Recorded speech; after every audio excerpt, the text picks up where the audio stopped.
ଭାରତୀୟ ଜନତା ପାର୍ଟିର ଟାଣୁଆ ନେତା ସୁରେଶ ପତି ବିଧିବଦ୍ଧ ଭାବେ ଜାତୀୟ କଂଗ୍ରେସ ଦଳରେ ତାଙ୍କ ସହ କର୍ମୀମାନଙ୍କୁ ନେଇ ବାଲିଗୁଡ଼ା କଂଗ୍ରେସ ଭବନରେ ସାମିଲ ହୋଇଥିବା ଦେଖିବାକୁ ମିଳିଛି।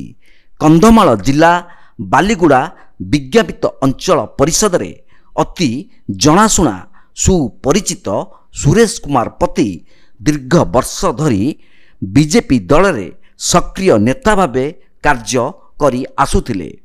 ରାହୁଲ ଗାନ୍ଧୀଙ୍କ ଭାରତ ଯୋଡ଼ କାର୍ଯ୍ୟରେ ଅନୁପ୍ରାଣିତ ହୋଇ ସେ 300ରୁ ଉର୍ଦ୍ଧ୍ୱ କର୍ମୀମାନଙ୍କୁ ନେଇ ଜାତୀୟ କଂଗ୍ରେସରେ ଯୋଗ ଦେଇଛନ୍ତି।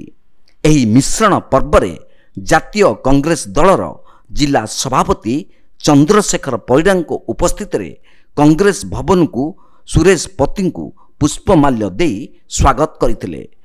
ସୁନାପାଙ୍ଗା ଠାରୁ 1 ଶତାଧିକ ବାଇକ୍ ଯୋଗେ ରାଲି ବାହାରି ବାଲିଗୁଡ଼ା ସହର ପରିକ୍ରମା କରି ଦଣ୍ଡପଦର ପର୍ଯ୍ୟନ୍ତ ଯାଇ ଫେରିବା ପରେ କଂଗ୍ରେସ ଭବନଠାରେ ମିଶ୍ରଣ ପର୍ବ କାର୍ଯ୍ୟରେ ଗୁରୁମନ୍ତ୍ର ନେଇ ସାଧାରଣ ନିର୍ବାଚନରେ କିଭଳି ମଇଦାନକୁ ଆସିବେ ସେ ନେଇ ଜୋରଦାର ପ୍ରସ୍ତୁତି କରୁଛନ୍ତି। ଅନୁଧ୍ୟାନ କରି ଅନୁପ୍ରାଣିତ ହୋଇ ଆଜି ମୁଁ କଂଗ୍ରେସରେ ମାନେ ସହମତି ସହ ଇଚ୍ଛାରେ ଅତି ଆଗ୍ରହ ସହକାରେ ଆଉ ଶହ ଶହ ଲୋକଙ୍କୁ ନେଇ ଆଜି ପଶିଲୁ।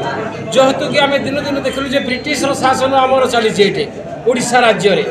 ଦେଖନ୍ତୁ ତାମିଲନାଡୁରୁ ଜଣେ ଆସିକି ରାଜନୀତି କରୁଛି ଏଠି। ଓଡ଼ିଆ ବାସିନ୍ଦା ମାନେ ଶ୍ରମିକ ଖଟିବାକୁ ଯାଉଛନ୍ତି ବାହାରକୁ, କିଏ ସେଇଠି ମରୁଛି ତ କିଏ ସେଇଠି ହଜୁଛି। ଆପଣମାନେ ତ ଜାଣିଥିବେ ଗୋମୁଣ୍ଡମହା ଗୁଳିକାଣ୍ଡ ବିଷୟରେ, ଆପଣମାନେ ତ ଜାଣିଥିବେ ଯେ ନଗଡ଼ାର ଶିଶୁ ମୃତ୍ୟୁ ବିଷୟରେ, ଗଣଧର୍ଷଣ ହେଉଛି, ନାରୀମାନଙ୍କୁ ନିର୍ଯାତନା ହେଉଛି। ତେବେ ଏ ସରକାର ରହିକି ଲାଭ କ'ଣ? ଏ ରାଜ୍ୟରେ ଅନ୍ଧ ସରକାର ଯଦି ଆମର ରାଜ୍ୟରେ କୁଶାସନ ହେଉଛି, କାହିଁ ଆସିକିରି ଗୋଟେ ତାମିଲନାଡୁରୁ ଜଣେ ଶାସନ କରୁଛି, ସେଥିରେ ଆମର ଦିନକୁ ଦିନ ରାଜ୍ୟରେ ବହୁତ ପ୍ରକାର କ୍ଷତି ହେଉଛି। ଦେଖନ୍ତୁ ଆପଣମାନେ ଦେଖୁଥିବେ ଗୋଟେ ଗୋଟେ ଅଖା ବ୍ୟାଗ୍ ବାଣ୍ଟିଲା, ଅଖା ବ୍ୟାଗ୍ ବାଣ୍ଟିଲା କ'ଣ ତାଙ୍କ ବାପାର ସମ୍ପତ୍ତି କି ଏଇଟା ରାଜକୋଷର ସମ୍ପତ୍ତି। ମୁଖ୍ୟ ମୁଦ୍ଦା ହେଉଛି ଆପଣ ଜାଣିଥିବେ ଏଇ ଯେଉଁ ବାଲିଗୁଡ଼ାରେ ଯେଉଁ ଉପଖଣ୍ଡ ଡାକ୍ତରଖାନା ଅଛି, ଏଇଠି ଗାଇନିକ୍ ସ୍ପେଶିଆଲିଷ୍ଟ ନାହାନ୍ତି, ପେଡ଼ିଆଟ୍ରିକ୍ ନାହାନ୍ତି।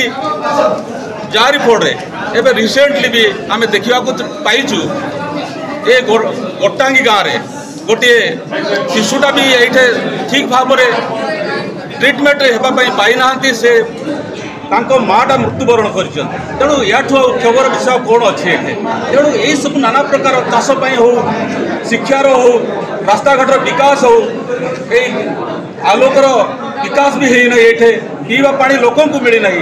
ତେଣୁ ଲୋକଙ୍କ ମନରେ ଯେଉଁ କ୍ଷୋଭଟା ଆଜି ସୃଷ୍ଟି ହେଇଛି, ତେଣୁ ଆଜି କଂଗ୍ରେସ ପ୍ରତି ସମସ୍ତେ ଆଜି ସହଯୋଗ କରିଛନ୍ତି। ତେଣୁ ଆଗାମୀ ଦିନରେ କଂଗ୍ରେସ ଏଇଠି ଦୃଢ଼ ହେବ। ବାଲିଗୁଡ଼ା ସହର ବାଲିଗୁଡ଼ା ନିର୍ବାଚନ ମଣ୍ଡଳୀରେ ମିନିମମ୍ 300ରୁ ଉର୍ଦ୍ଧ୍ୱ କର୍ମୀ ତାଙ୍କ ସହିତ ଯେଉଁମାନେ ସଂଗଠନ ଦେବେନି, ସେ ବିଭିନ୍ନ ସଂଗଠନ ସହିତ ଆଗରୁ ଜଡ଼ିତ ଅଛନ୍ତି। ତାଙ୍କ ସହିତ ଏହି ବାଲିଗୁଡ଼ା ବ୍ଲକର ମିନିମମ୍ 300, ଅନ୍ୟାନ୍ୟ ବ୍ଲକରୁ 200, ଏହିଭଳି ଭାବରେ 500 କର୍ମୀ ଆମ ଦଳରେ ଆଜି ଯୋଗଦାନ କରିଛନ୍ତି। ଆପଣମାନେ ଦେଖୁଥିବେ, କିନ୍ତୁ ଆମ ନେତା ପତିବାବୁଙ୍କ ନେତୃତ୍ୱରେ ହିଁ ଏଠି ଯୋଗ ଦେଇଛନ୍ତି। ବାଲିଗୁଡ଼ାରୁ ଭବାନୀ ଶଙ୍କର ଜେନାଙ୍କ ରିପୋର୍ଟ, ତୀର୍ଥକ୍ଷେତ୍ର ଲାଇଭ୍।